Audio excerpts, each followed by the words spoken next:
जय श्री राम सभी को।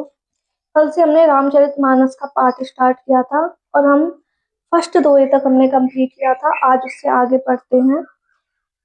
जथा सुवंजन अंजी द्रग साधक सिद्ध सुजान, कौतुक देखत सैल बन भूतल भूरि निधान। सियावर भूतल भूरि निधान।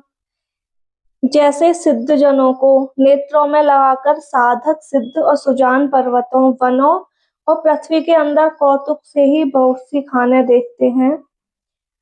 गुरुपद रज मृदु मंजुल अंजन, नयन अमीय द्रग दोष विभंजन। तेहि करि विमल विवेक विलोचन, बरनउँ राम चरित भव मोचन।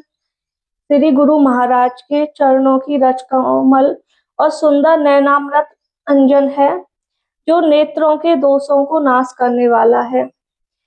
उसी अंजन से विवेक रूपी नेत्रों को निर्मल करके मैं संसार रूपी बंधन से छुड़ाने वाले श्री रामचरित का वर्णन करता हूँ। बंदौ प्रथम मही सुर चरना, मोए जनित संशय सब हरना। सुजन समाज सकल गुण खानी, करऊं प्रणाम सप्रेम सुबानी। पहले पृथ्वी के देवता ब्राह्मणों के चरणों की वंदना करता हूँ, जो अज्ञान से उत्पन्न सब संदेहों को हरने वाले हैं। फिर सब गुणों की खान संत समाज को प्रेम सहित सुंदर वाणी से प्रणाम करता हूँ।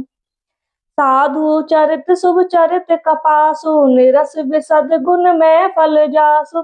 जो सही दुख पर छिद्र दुरावा, बंधनीय जेहि जग जस पावा। संतों का चरित्र कपास के चरित्र के समान शुभ है, जिसका फल नीरस विशद और गुणमय होता है।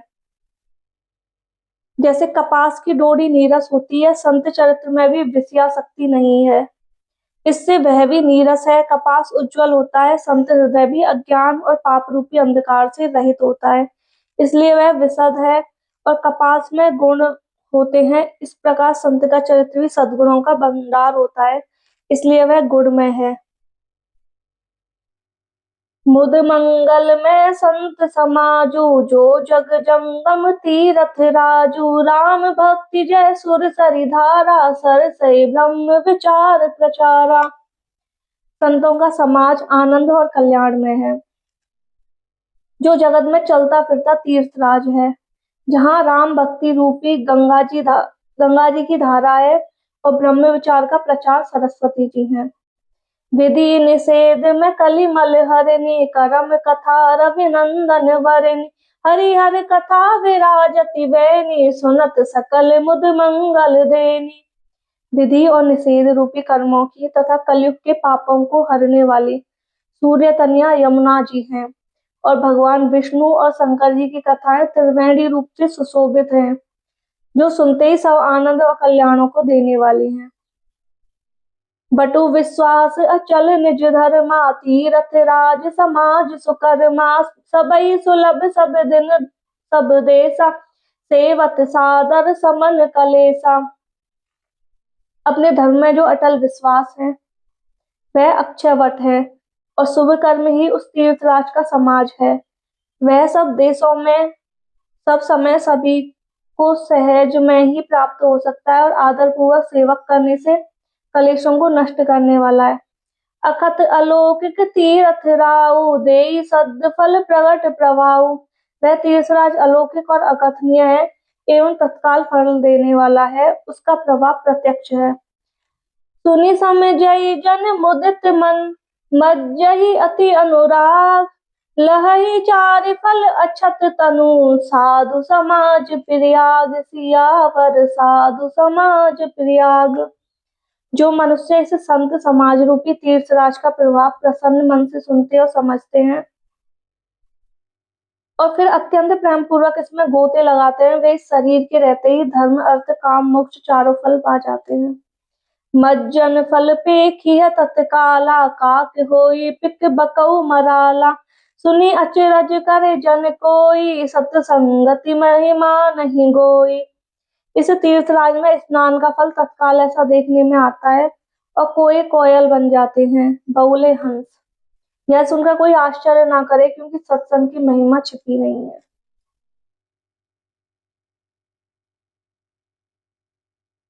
बाल्मीक नारद गट जोनी, निज निज खनि कही निज होनी। जल चर थल चर नभ चर नाना, जे जड़ चेतन जीव जहाना। वाल्मीकि जी, नारद जी और अगस्त्य जी ने अपने अपने मुखों से अपनी होनी कही है। जल में रहने वाले, जमीन पर चलने वाले और आकाश में विचरने वाले नाना प्रकार के जड़ चेतन जितने जीव इस जगत में हैं।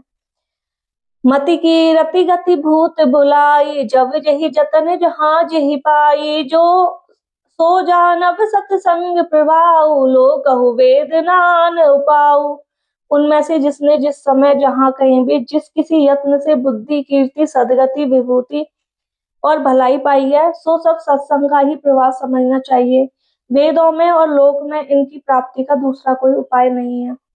बिनु सत्संग विवेक ना होई, राम कृपा बिनु सुलभ न सोई। सत्संगत मुद मंगल मूला, सोई फल सिद्धि सब साधन फूला। सत्संग के बिना विवेक नहीं होता और श्री राम जी की कृपा के बिना वह सत्संग सहज में मिलता नहीं है। सत्संगति आनंद और कल्याण की जड़ है। सत्संग की सिद्धि ही फल है और सब साधन तो फूल हैं। सठ सुधरई सत्संगति पाई, पारस परत कुधात सुहाई। विधिवस सुजन कुसंगत परही, फनी मनी सम निज गुण अनुसरई। दुष्ट भी सत्संगति पाकर सुधर जाते हैं, जैसे पारस के स्पर्श से लोहा सुहावना हो जाता है।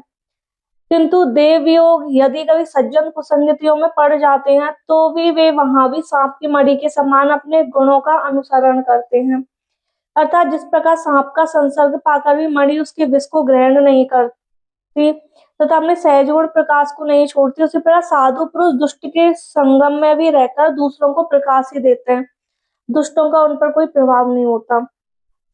विधि हर हर कवि को विद्वानी, कहत साधु महिमा सकुचानी। सो मोह सन कही जात न कैसे, साक बनिक मनि गुण गण जैसे। ब्रह्मा विष्णु शिव कवि और पंडितों की वाणी भी संत महिमा का वर्णन करने में सकुचाती है। वह मुझसे जिस प्रकार नहीं कही जाती, जैसे साग तरकारी बेचने वाले से मणियों के गुण समूह नहीं कहे जा सकते। बंदौ संत समान चित, हित अनहित नहीं कोई। अंजलि गत शुभ सुमन जिमी, सम सुगंध कर दोई। सियावर सम सुगंध कर दोई। मैं संतों को प्रणाम करता हूँ जिनके चित्त में समता है, जिनका ना कोई मित्र है और ना शत्रु। जैसे अंजलि में रखे हुए सुंदर फूल, जिस हाथ ने फूलों को तोड़ा, जिसने उनको रखा, उन दोनों ही हाथों को समान रूप से सुगंधित करते हैं। संत सरल चित जगत हित, जानि सुभाव सनेव। बाल विनय सुनि करी कृपा, राम चरण रति देहु। सियावर राम रतन रति देहु। संत सरल हृदय और जगत के हितकारी होते हैं। उनके ऐसे स्वभाव और स्नेहों को जानकर मैं विनय करता हूँ। मेरी इस बाल विनय को सुनकर कृपा करके श्री राम जी के चरणों में मुझे प्रीति दें। आज के लिए इतना ही। जय सिया राम।